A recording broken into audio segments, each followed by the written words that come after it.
to the kids where they would read out loud every day.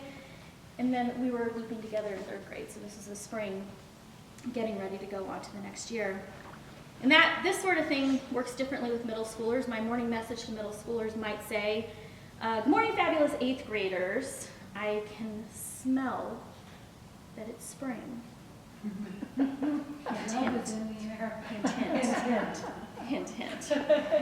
So developmentally, when we work with our students, how we connect with them. And this is one of my favorite stories from this past spring.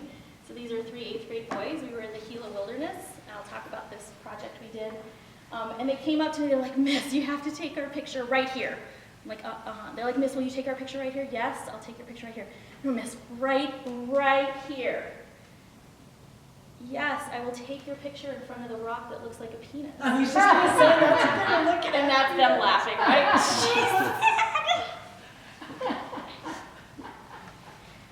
The middle school brain. I knew we were working toward that. Yeah. I am a certified health teacher. I'm allowed to say the P word in front of students. Okay. So framing this through this idea of what it means to be an explorer. And when you think about National Geographic magazine, which is so iconic, right, this little yellow rectangle, and we think about those explorers that are on the cover of the magazine or in the documentaries that they put out, they're really looking at these attitudes, skills, and knowledge foundations for explorers that we can apply to our students. So National Geographic has this learning framework for how to encourage our students to be explorers, to be curious and adventurous, and to be responsible, to feel empowered. Those concrete skills, when we think about the idea that we're preparing kids, we've said this over and over, we're preparing kids for jobs we can't even imagine. And so do we focus on content, or do we look at these skills that they're going to need? Observation, documentation, communication, collaboration, problem solving. And then looking at these kind of big topics, our human story, right? That is geography. When we pare down what geography is, it's our human story, our changing planet, climate change, and then wildlife and wild places and how we preserve and conserve. And this makes me think about this. As adults, we're doing a really, really, really good job of letting our young people know that it's their responsibility to save the world, right? The idea that everything's breaking, that we're in the last generation to stop climate change, that we may have crossed that line already, carrying that weight. It's a burden on their shoulders. So it's our responsibility to give them the tools, especially here, the idea of empathy, so that they can face those challenges, so that they feel a sense of agency, so they feel a sense of empowerment. They don't feel so overwhelmed and hopeless, and they can be successful. And we know that we have young people showing us, right, with climate change walks and walkouts. They're demanding to be part of the conversation. They're demanding to be part of the decision-making and part of the solution-making. And pretty much they're looking us in the eye and saying, you're not doing it, so please, not even please, just get out of the way. And I admire them so very much. So what I want you to think about is, what are you passionate about? What are you curious about? What do your students need, and what do you need? Because I think we have a variety of experience here, from pre-service teacher, hopefully, to, did I hear you're a newer teacher, newer to the profession, Helen? Or just new to Del Norte? Neither. Okay, sorry, I thought I heard a conversation, sorry. To experienced teachers, right? To non-educators in the room as well. But I really wanted to also frame this as when we look for professional development. You're here on a Saturday, I'm sure it's for the donuts, I appreciate you coming out. But when we look at professional development opportunities, can we intersect with opportunities that do illuminate what we're passionate about? Am I passionate about Shakespeare, or writing process, or democratic values, or the Arctic and polar bears? Am I passionate about my students? What am I curious about? And that curiosity might come from where I am in my life, in my age. It might come from what we're studying in school. It might come from, oh, I really want to build tables, and I have no idea how to use a drill, so just chop, chop, I better get some skills in. This might be driven by what our students need, and it might be something concrete, like they can't write 5-sentence paragraphs, or 5-sentence paragraphs. to the idea that they need to have a big global view of climate change. And then what do you need? What do you need? Because I had a conversation with first-year teachers last year. Actually, I was meeting with one, the second one comes up, sits down, and then they end up conversing with each other, which I find as a middle-aged woman, we just blend into the background a lot, right? They had this conversation as if I was not there. And the young woman says to the young man, oh, I don't know if I can do this. She's been at it 6 weeks. I don't know if I can do this. I have no idea how teachers have been doing this for 20 years. What does that even look like?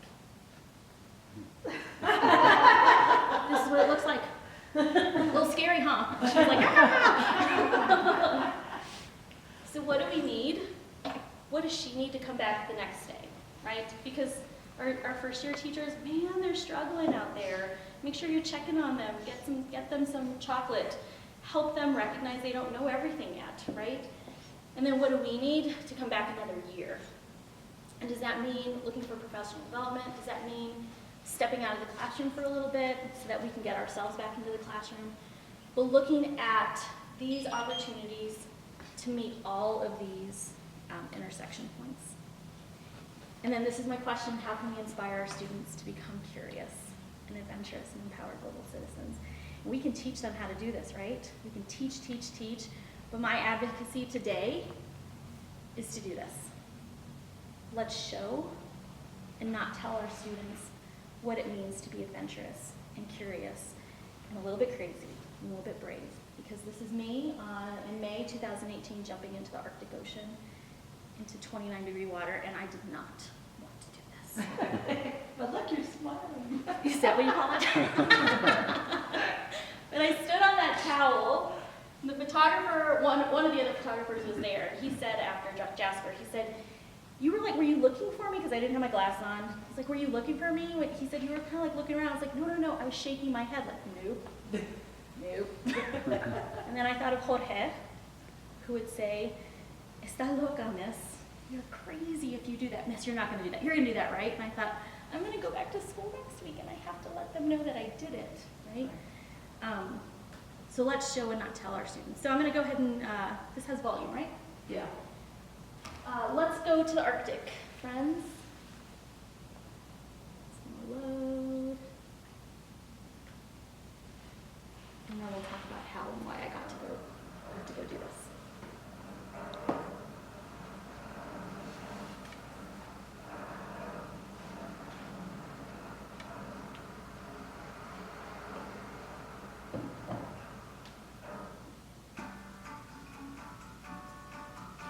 What season was this?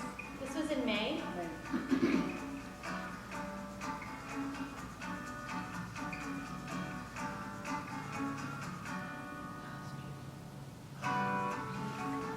A lot of this footage was taken with my iPhone, like that.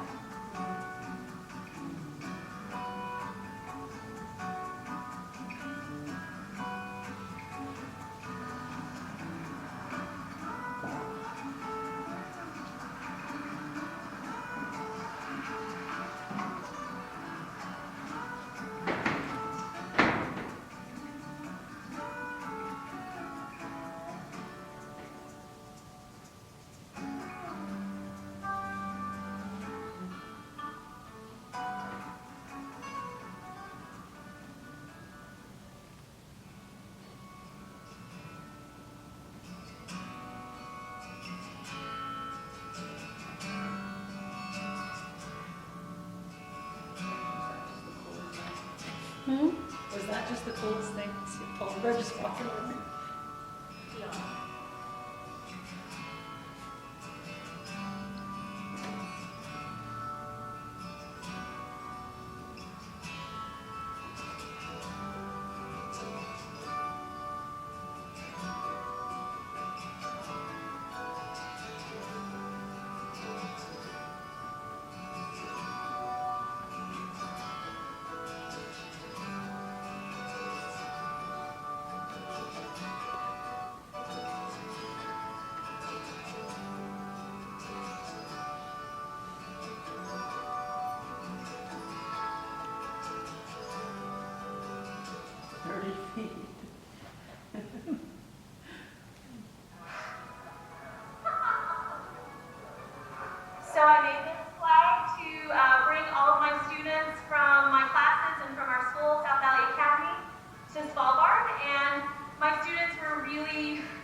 SBA was also represented in Svalbard. They're here with me tonight, this beautiful night at 82 degrees north latitude.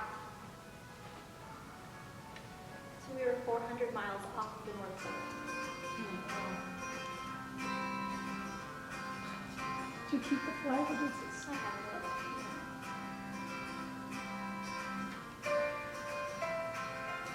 Are the glaciers melting there like they were in Alaska? They are. They are. Isn't that sad? It is sad.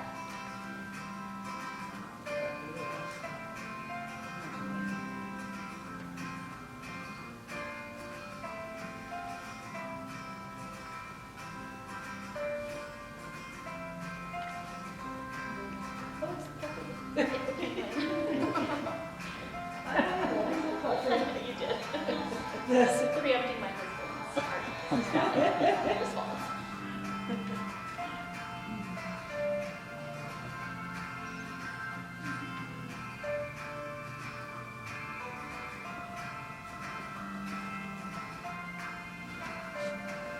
See, you're smiling. I don't care what you say, that's a smile. Oh, see, look, that's a smile. Oh, God. Oh my word. I thought she was going to take the beach like those guys. I didn't really know. And I was counting on those young, good-looking men to jump in after me if I didn't. You did come up. I didn't come up. Oh, Right? So, 29 degrees, then life-changing. People do get cold just looking at that. it's supposed to be really healthy for you. Did you notice good benefits from the ice immersion? Well, I felt it made me feel like a beached whale when I tried to get to the side, like, pull me out now. My skin was red for about an hour and a half after, right? When I jumped in, it was so cold, I went, so I swallowed a lot of seawater that I was coughing up for a couple hours too, which actually was kind of funny.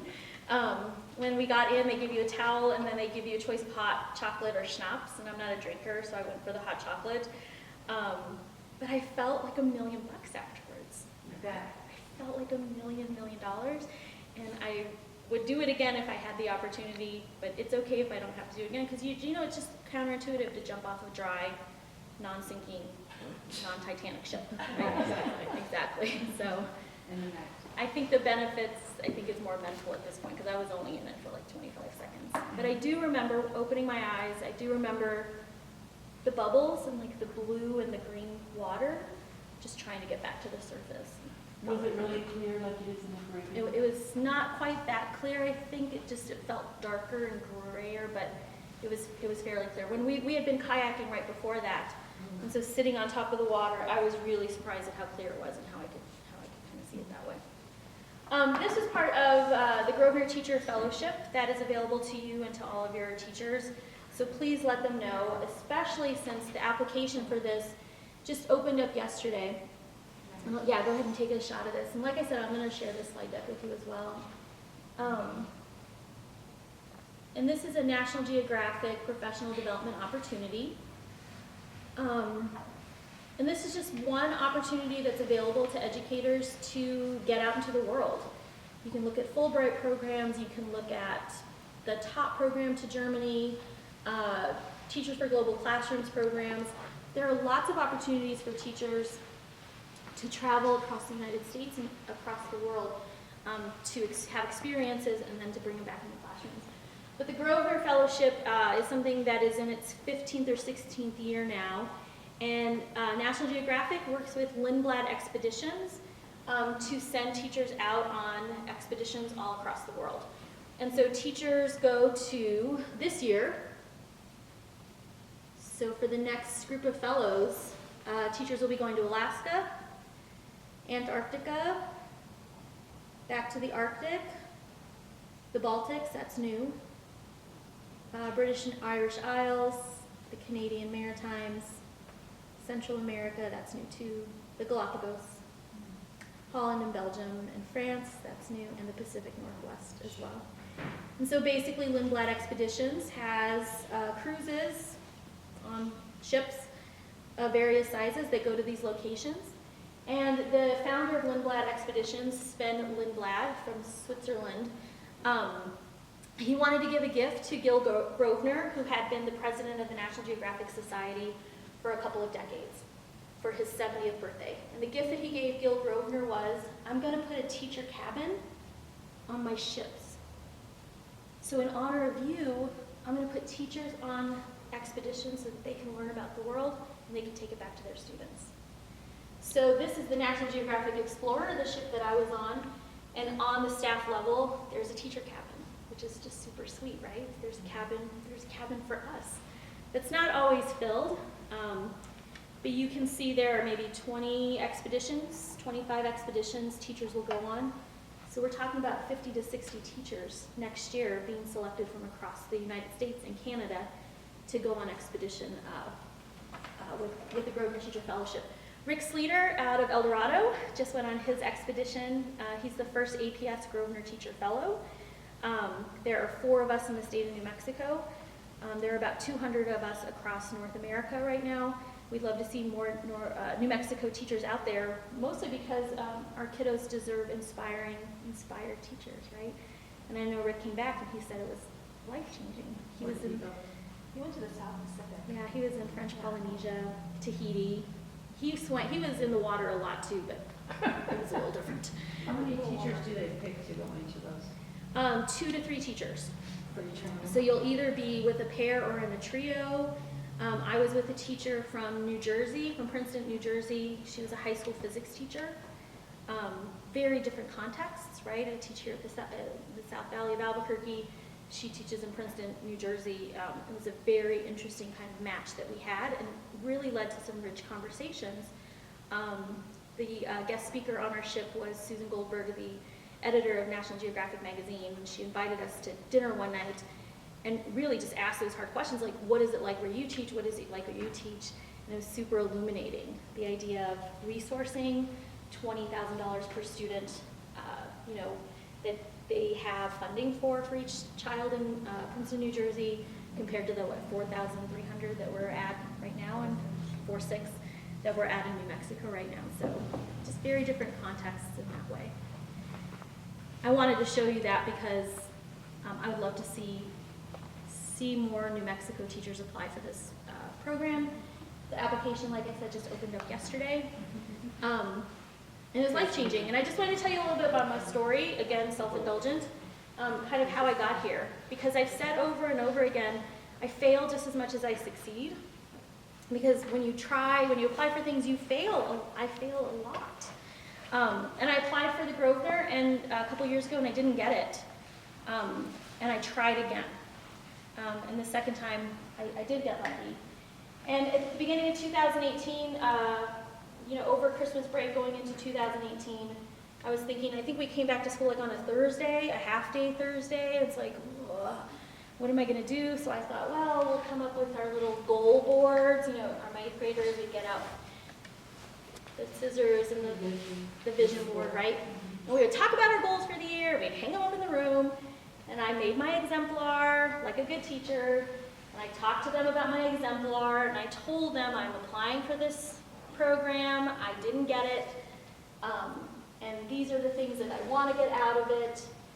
And they made their boards and we hung them around the room. And a month later, February, we were going to do ancient civilization maps, like these big old maps, and I needed wall space. And so I went into the classroom that morning early and I pulled them all down. I handed them back to my first period class. I was like, put these on your refrigerators, like go ahead and keep them. And I showed them mine. I'm like, well, I should be hearing them from them soon, but I haven't heard from them. And if I don't get it, I'll just try again. Just try again next year. And then we broke for movement break. So half my kids are out, half the kids are still sitting there. My phone rings. I go get into my chair and slide over and look, and it says National Geographic. So I answer, and I got in the Grosvenor. And I'm emoting, and kids are like watching me, and the woman is saying, you really can't make a big deal, please don't announce it to a whole lot of people. I'm like, can I tell the kids who are watching me how this motion? She's like, of course, tell your people at your school. So I tell the kids, they start jumping, and they run out, she got it! And so a teacher passing by saw us. This is the group of kiddos that I was with. Here I am in the middle. And Jared, this one, points at my vision board and is like, Miss, this is surreal. It is surreal. So you put that vision board up where you can see it. And so to have this viscerally happen with my students, right, it doesn't really get any better than that.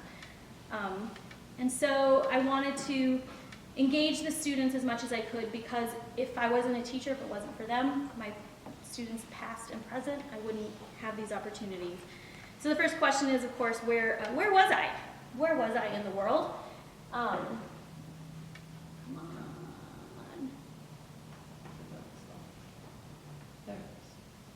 And I created this for the kiddos before I went, so these are not my photographs. But Svalbard is an archipelago north of Norway. It actually technically belongs to Norway, but they have an international agreement that anyone really can go there and do research. So there are about 40 different nations that have signed on to that treaty, the latest being North Korea, actually. So it is a multi-national place, but only about 2,000 people live there. And so polar bears literally outnumber the amount of people that live here. You can see 80-degree latitude line goes through it. The Arctic Circle is significantly further still. So this is pretty far north. And just to kind of give some broader context, and really wanting to ground my students in the geography and like mental mapping and the idea of where land masses are and where our oceans sit. I was starting to pull out. They can start to see Greenland.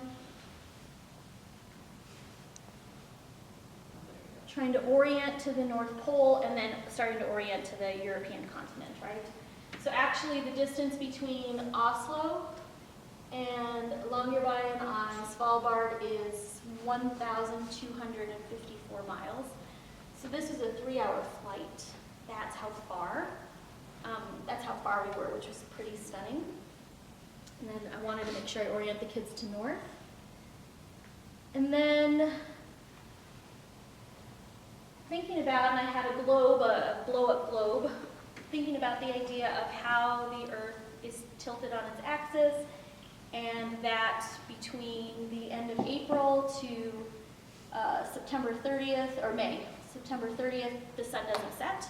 So I was going to enter 24 hours of light, but on the flip side, there are months of total darkness. And then I wanted to show the kiddos how I was going to get there, right? So from Albuquerque, I flew to Chicago, Frankfurt, Oslo. We spent the night, and then the next day, we flew up to Svalbard. So it was quite a trek in that way. And then I'll share this with you that I did keep a blog as well. And I wanted the kids to be engaged and involved as possible in that way.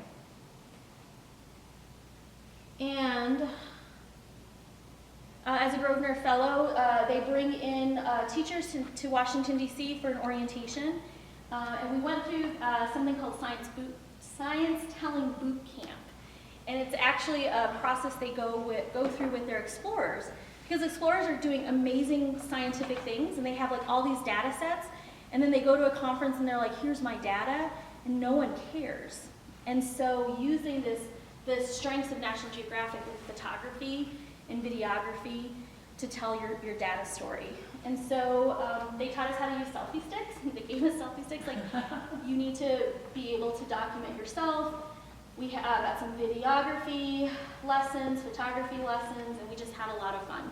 And the selfie stick part really stuck with me because there was a teacher that had just come back from Antarctica a couple months before, and she came to tell us her story. And she had a beautiful story of how we often don't put ourselves in the pictures. We mothers and we teachers, right? We take pictures of other people. But she had this 360 imagery that she took in Antarctica of penguins. She was down on the ground with, 200,000 penguins around her. And she's doing this 360 imagery, and she's so excited to show a second grade class. And so there they are, and the kids are like, yeah, where are you? They didn't care about the penguins. They wanted to see their person. Now luckily it was a 360, so she's like, do, do, do, and there she is. Yes, there you are, right? And that lesson really struck me hard that, yeah, the kids care about, they'll want to see the ice and they'll want to see the polar bear, but they want to see their person. And as teachers, we're their person, right? And so taking pictures of ourselves, orienting ourselves when we go on a summer adventure, showing that adventure and putting ourselves in it, because we're what they want to see. And I know that sounds narcissistic, but we know that, right? We're their people in that way. May 17th, Brian dropped me off at the airport. He's like, see ya. Thank you for letting me go, Brian. Who took that picture of you? That was his last act. And I just wanted to tell you a few things about the Arctic, real quick. Just through 10, I think I have 10 photos. One is the Arctic is brimming with life. So you think about our ice landscape, but from the video, we saw reindeer, we saw seals, we saw walruses, polar bears, we saw Arctic fox. We got to see whales, fin whales, we got to see dolphins. And we were on land, and there was still quite a bit of snow, but when there was some snow melting, and we actually saw some lichen. And so things grow also, which was kind of stunning to kind of perceive and just think about this place that was so high north, teeming with life. And I took this photo the first day we were at sea. We were on a Zodiac, and to be eye to eye with a wild animal is such a gift, right? And he was super curious about us, like we were of him, and he was incredibly photogenic. Thank you. He's a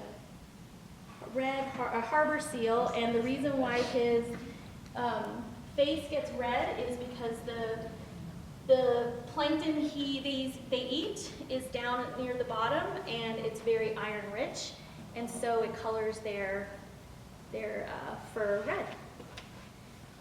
The story of the ice was what compelled me. When our daughter found out that I had gotten the Grosvenor, and she said, "Mom, you've always wanted to see the ice," because it seems so inside out from where we are here in New Mexico, right? And the idea that this ice might not be here much longer. And as teachers, we know we're change makers, we know we're storytellers, but this made me really think like, oh, we're history keepers too. Because I don't know if we're gonna be able to tell the story of this ice in 20 years from now. And so I hold a very unique perspective, I think. And this is an iceberg, a glacier that's coming down off of these mountains, and glaciers are always moving. They're always shaping the land underneath. They're calving, so we saw pieces falling off lots of different times, but just that magnitude of this ancient ice that could be up to 10,000 years old, just incredibly beautiful. And Melting fast. We can't afford to have our Arctic ice melt because it serves as a reflector. So the Arctic really does regulate the temperature of the Earth with this big white icy landscape that is reflecting the radiant heat from the sun back. And when the ice is gone, that heat does get absorbed into the water, and then it just perpetuates this idea of this global warming cycle. The warm waters underneath the ice, and then the ice melting. This is happening across the world. And it was stunning on this day to be in a place where we had this much sea ice. We were not at the highest latitude here. We just happened to be in this place where we were crashing into the ice. And this ice is incredibly valuable because this is the polar bear habitat. Because polar bears eat seals primarily. They'll eat narwhals too, small narwhals. But they need those nutrient-rich, blubber-rich seals in order to survive, and this is their habitat. Polar bears don't hunt on land, right? They hunt on the sea. They're sea mammals in that way, the largest sea mammals, and they're the top of the food chain in the Arctic. And then sometimes when my kiddos would come in to class with candy that was this color, I would say, seriously, like, if it's this color, it is not natural, and therefore you should not eat anything this color. And then I saw the color, and I was like, darn, it's natural. So when the ice is condensed and the air bubbles get pushed out, this is how light is reflected on ice. So that's when we see the hues of blue and the hues of green that were pretty magnificent. This is the story that I hope sticks most when we're talking about Arctic ice, because it was May, And we had made it up to 82 degrees latitude north. That's incredibly high. I think only Greenland and a part of Canada and a part of Russia have any kind of landmass that far north. And the captain would talk to us each night and, say things like, the ice is not here. 20 years ago, the ice used to be here. And they really wanted to kind of see how far we could go with the time we had. And so they pushed us up to where there was no land. And we were at dinner, and they came over and we knew we were heading north, and so I had my phone out to track our latitude. And we could see, and finally he comes over and he says, we're as north as we're gonna get. If you wanna get out there and take your pictures, well, yes. The teacher I was with, her school is called South High School, so she wanted to be the most northern latitude with representing South High School. I had my flag, but I want you to observe, there's no ice behind us. We're the highest we were in May, and we shouldn't be there. And so, a moment that was so celebratory, no one gets out here, was really, the flip side of it really was the sense of mourning that we just shouldn't be here. We humans in the middle of May just should not have this opportunity without being, breaking through ice, to be in this beautiful space. So that was incredibly unnerving and poignant, and the captain did speak to the idea that 20 years ago when his grandson had been born, what the landscape looked like, and how sad he was that 20 years later this is what the landscape looked like. And this is the highest this ship had ever been latitude-wise. It was that first time. We got to see, we woke up one morning, 6 o'clock, to this cliffside of birds. The estimate is that there are 200,000 pairs of mating birds, gulls, and the cacophony of noise was ridiculous, right? It was so intense and beautiful, and to see them flying all over, and to see them nesting, it was really.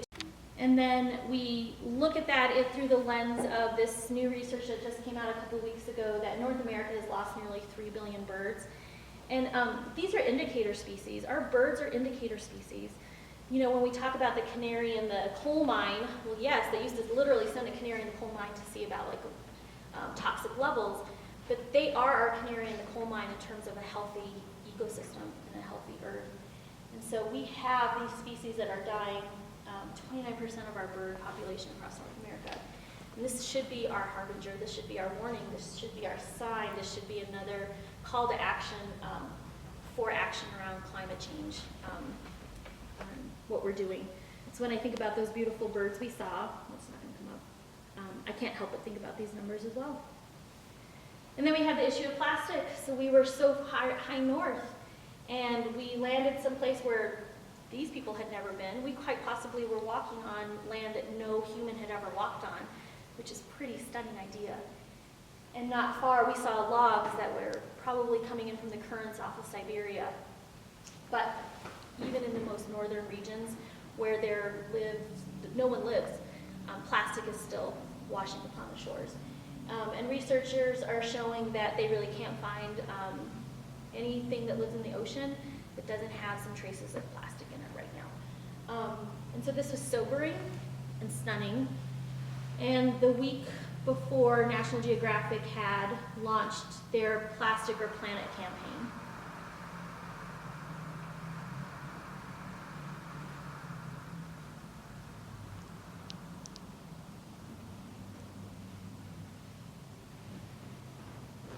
And really this initiative of we may have to choose. We may have to make a choice about how we're going to live. And then just the majestic polar bears. We were getting ready to actually go on a Zodiac ride to go out to this land to go hiking. And they called that off because there was a polar bear, which we were all on board for. And so you bundle up and you run out and you try to stake your ground. And we got to watch this beautiful bear walk the shores, jump over some ice floes, and fish for a while. this bear ran out of land, and so it just got in the water and started swimming, which I knew polar bears swim because I've seen it at the zoo, but I just never thought about them doing it in the wild. And I have video where you can hear me pretty much sobbing in the background. And this is my favorite polar bear story, is when you're kind of going through and they're moving through this ice real slow, and people are watching at all times for the polar bears, right? And we actually got to see 6. 4 of them were from a far distance. They call them pixel bears. So one we could see kind of with our naked eye way over there, and I have a very blurry photo. 3 we got to watch through binoculars and telescopes till about 1 in the morning, but they were so far away we couldn't even take photos. But there was one-sided, and as we're kind of moving closer, we could see the footprints. And then we see this magnificent bear that was later identified as probably an adolescent male for sure. And it was so compelling because it's walking toward this. Oh, wow. And the naturalists on board were like, well, this isn't going to happen. And we watched this polar bear approach these walruses for about 45 minutes, and they're like, it's going to change course. Certainly this is not about to happen, because who's going to win in this fight? Guy with the big Yeah. Not only that, so the tusks of walruses can be up to 3 feet long. Oh, They're incredibly sharp. They're not going to break off. But also walruses can be up to 2,000 pounds. They move incredibly fast. We watched it pivot. And then they have 5 inches of skin on top of multi-inches of blubber. Like, there's just no way that a polar bear is going to even put a dent in a walrus. But this young bear tried. Give it a shot. He tried. He was hungry. And I'm using a 400 millimeter lens here, so we're pretty far away, so we couldn't hear what happened. But after he pounced at them, they gave him a pretty strong signal of stop. Right? He's like, I'm cool. He actually walked 360 degrees around them, and the walruses just pivoted right along with him. Not a problem at all. And then we watched him walk into the distance, the opposite direction, and they did this. Oh, yeah. Right? We put our human values on it. Like, they were holding their belly and laughing. That silly bear. And it was magic, right? To see this in real time. We had a porthole in our teacher cabin, just that tiny little window. We decided to keep it open, which we didn't sleep very well. But I was asleep one night and I woke up with something burning in my face, and it was the sun at like 4 o'clock in the morning because the sun didn't set. And then I'm in love with this photograph on the right, you're right. That was taken at 2 in the morning. And we were just in this magical place that I just couldn't stop. And I would go inside every once in a while. They had a library on top just to kind of warm up. And then I put everything, and I just couldn't stop being out there. And the National Geographic photographer on board, Jasper, he couldn't either. There were only a couple of us still out there because I couldn't tear myself away from what this was going to look like. And I'm eternally grateful that he caught this picture of me. And this picture go together because on day 4, I actually dropped my camera and it broke. Oh, Exactly. And National Geographic actually was sending a little camera kit with all the teachers, and the teachers that were on board right before us were supposed to leave it, but they didn't. They took it. They thought they were supposed to take it back, so we didn't have our backup cameras. But they have a camera gear closet on board, so they had equipped me with a different camera, but it wasn't the same, and I was devastated. And this is when we got to see whales, and this is the craziest, most ridiculous picture ever, right? And finally, I just stopped. I was out there. I don't have my camera. Still trying to figure out how to use this one. Not only that, they had taken us out into the deepest water to the continental shelf in hopes of seeing whales. We did get to see whales, fin whales, who were moving very fast. We're moving pretty fast, and the waves are really rolling, and I was incredibly seasick. And you know that adage, the bad news is seasickness won't kill you. right? You just keep breathing through it. And so I'm out there, I'm sick, I'm trying to take pictures, I have some binoculars, I just stopped. And one of the naturalists came by and he's like, did you get some good photos? Are you getting good photos? And I said, nope, I'm just gonna watch. And he was like, you got it. Last day out at sea, you got the lesson, right? You just stood back and watched. So there are the whales, but I got to see them. And so when I came home, I thought I could show the students all my photos and that this would be enough. I really thought it would be enough. I thought that they would be happy enough to just see me jumping into the water, but I recognized really fast when I got home, like, that wasn't enough. And that's not our job as teachers. Our job as teachers is to make opportunities and to make spaces for our students to have opportunities. And so National Geographic offers grants. So I wrote a grant to help our students participate in a project with Cottonwood Gulch and the Wilderness Society. They were launching as a pilot last year called Students in Wilderness Initiative. And our kiddos needed $125 each to participate, which isn't a lot for a year one program. But for our kiddos at South Valley Academy, that was everything. And it was the closed door. And as teachers, our job also is to break down those barriers of inequity.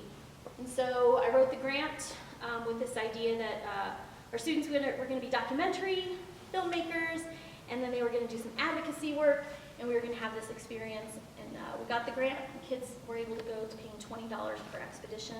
But the idea was for the kids to learn about wild spaces, about what wilderness means, and about policy around how wilderness areas are even created across the country, but particularly in New Mexico. And so we had our students out in wilderness 9 days through one camping trip, 2 day trips, and then a 4-day backpacking trek into the Gila, with this all in play. We wanted them to understand their human journey. We wanted them to understand wildlife, wild places, the changing planet. We wanted them to have all of these attributes of an explorer. And I thought it was going to be easy. I thought I could say, we're going to go camping, but not everyone wants to go camping. And I learned a lot about this community's mothers who stood in front of me and said, my daughter has never slept a night away from me. You're not going to rip her from my womb now. And then foolishly, I thought, as a Latina woman, that I could empathize. My daughter's been going camping with the Cottonwood Gulch since she was in 1st grade. She went on her first overnight in 1st grade. And the response I got was, what kind of mother are you? It didn't work.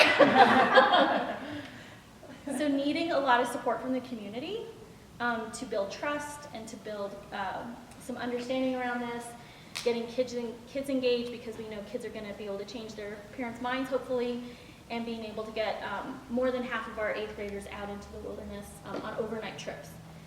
And this is us right before we hit the trail on our 4-day backpacking trek into the Gila. They have everything we need, water, food, our little whisper light stoves. We know we need to get to the river by the next day because we're going to run out of water by then. They're carrying their tarps to set up. Most of these kids had never been out at all, and they were fantastic.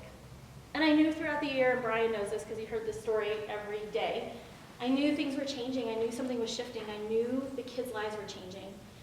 But the best story I have about that is being on the trail with half of this group, and we're walking in a line, and they're all so cute with their backpacks on and everything. And you're just following the person in front of you. And some kid up there stops, and we all like bump, bump, bump, bump, right? Three Stooges style. What's going on? And this kid says, Miss, look at the view. Wow. Let's just look at the view. So did that girl go? That Which the mother one? wasn't going to let her out of her womb? Several of them did. Mm-hmm. They were bold and brave. And the first trek, the kids could text a little. We knew that was necessary, but in the Gila, we lost connection before we even got there. And so when we got back to civilization, I had a stack of emails and voice texts like, where are you? And I just asked for forgiveness. But listen to the kid's story.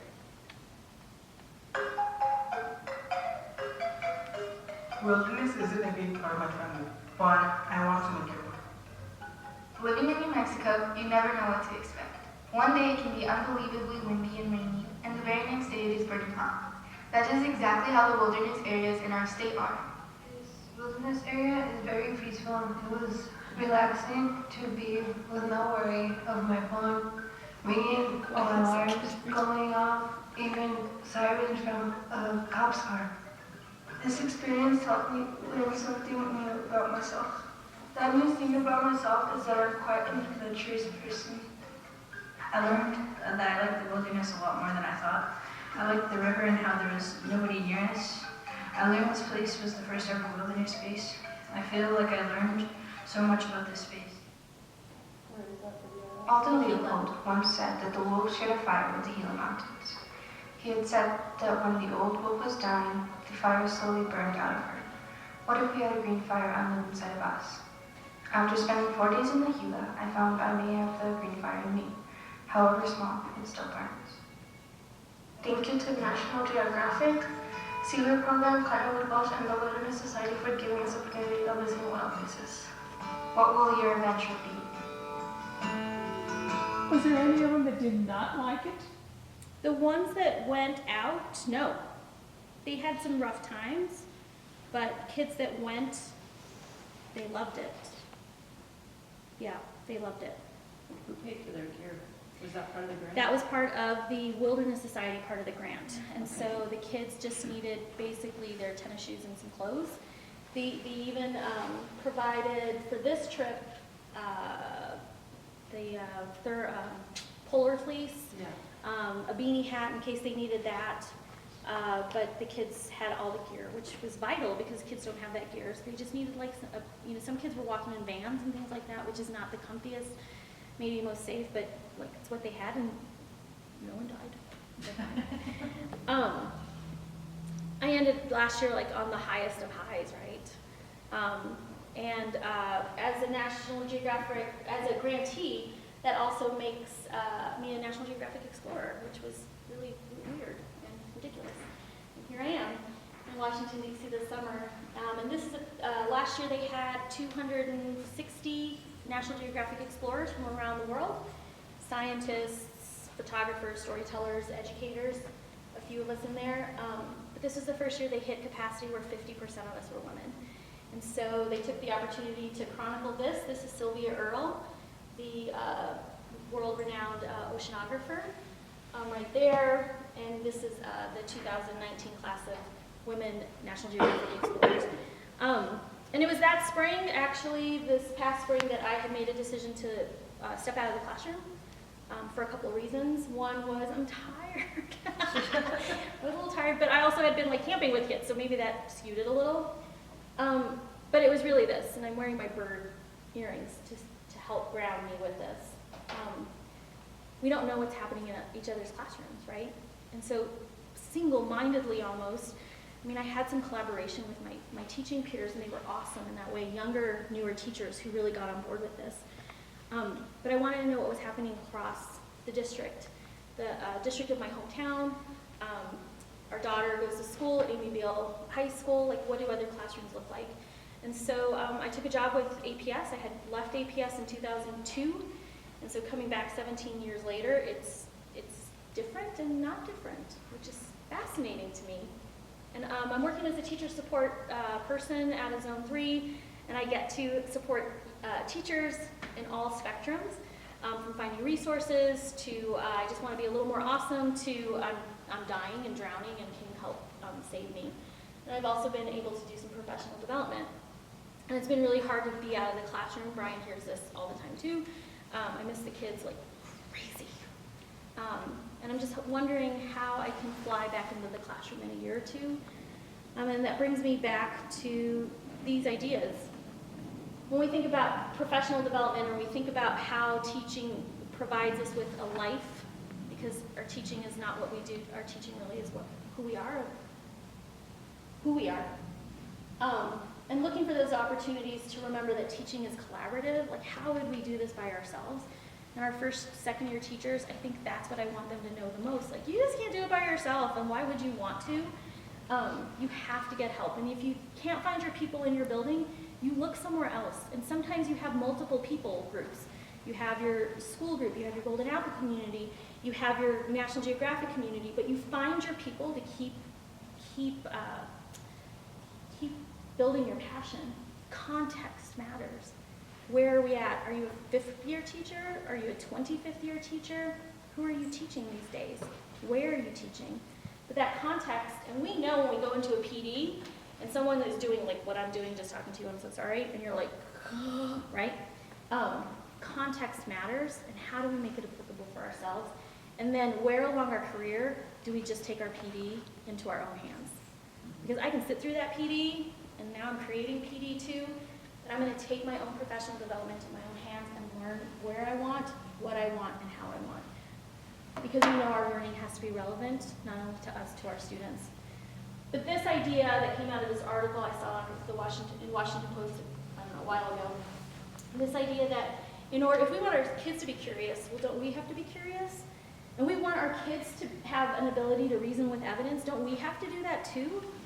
And so how do we cultivate these skills with each other, for ourselves, so that we're able to be the most passionate, potent, inspired teachers possible? And so I want to go back to this idea, how do you learn best? And our poll, which is somewhere here. I know. Sorry. We got we're almost done. Almost done. I have another donut. Where are all those? Oh, here they come. How do you learn best? And while these are popping up, I want us to think, is this the way we teach? I'm sure people in the room do teach this way. When I say we, I'm thinking capital W, teachers, and the idea of how we learn best. Is this the way that we're teaching our students? Are these the opportunities for our students, for them to learn? And then my other question is, why?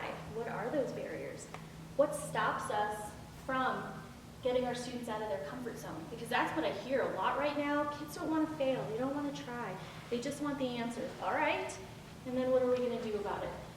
And then maybe we have to get out of our comfort zone, which might be something like you have to try to think, pair, share with your kids. Or you might have to use a structure where they're actually doing the research without you. So those multiple levels. How do we learn best? And then how can that apply to our teaching? And then going back to what teachers are. And then thinking about how this intersects with what explorers are. We are explorers, right? We're crazy a little bit. We are empathetic. We're change makers. We're loving. We're caring. We're creative. We're optimistic. And I can tell you those researchers out there, the explorers, those young scientists who are trying to make it grant by grant by grant. And I sat there thinking, as an educator, I get a paycheck every 2 weeks. I am privileged because these change makers out in the world, they're doing this really out of passion and out of some sort of love. And the women in particular are having to make hard decisions. Do I keep doing the work I'm passionate about, or do I have a family? I don't know if I can do both right now. And so finding ways to support women and our young women in that way. All of our young people, for that matter. And before you go, there are a couple of things for you. One is, you can take any of these cards, or, this is my idea, there's some pens. My idea is, what if you write yourself a note about what you're passionate about, or what are you curious about, or what do you need, or what do your students need? What if you wrote yourself a note, and then you put your name and address on that, and then I mail it to you sometime during the school year. And I will mail it to you. And then you get a little reminder in the mail like, I'm awesome, not me, you're awesome. And you have your words from the person you love best, which is yourself. So think about that. I also would love to get your email, because I'll send you this slide deck, and I'm also going to send you all this document. I wanted to show you a couple of things, but I'll save that. This document here that has resources to a lot of professional development, travel opportunities. So you can go on Facebook and join some Facebook groups. There's a site called Teaching Traveling. She follows everything, and 'tis the season. Now is the season where applications are going up. Looking at Fund for Teachers grants, and then some different email listservs that you can join that will send you opportunities. And so having the opportunity as a teacher to travel, I've been able to do several programs, and my students and me are better for it. So if you share your email with me, I'll share the slide deck, and I'm going to give you access to this. Please share with your teachers. Do you want it written down, or how do you want it? Yeah, you know what, I'll put, I have some sticky notes, and I'll put it out in just a second. And then the last thing I'm going to say is, especially to our young people in the room, we really should dream big for ourselves and for our students, and then try and try again. I talked about failing, and failing is harsh, but it's super important. And so when you don't get something you want, like, just try again. When you're applying for these programs, keep trying. Ask for support. So if you know people have done these programs, ask for us to help. We're happy to read. We're happy to edit. Just as teachers in general, we know that that's a good rule. And then be prepared for everything to change. Because when I came back from the Arctic, everything changed. Everything changed for me. And I believe that it changed for my students too. So please feel free to write yourself a letter or just take one. And I have polar bear postcards that I'm going to give to each of you too. I'll bring it around to you along with the sticky note. Christine, thank you for the opportunity. Yeah. Thank you to each one of you to coming out and letting me be incredibly self-indulgent. I appreciate it. Thanks, Jennifer.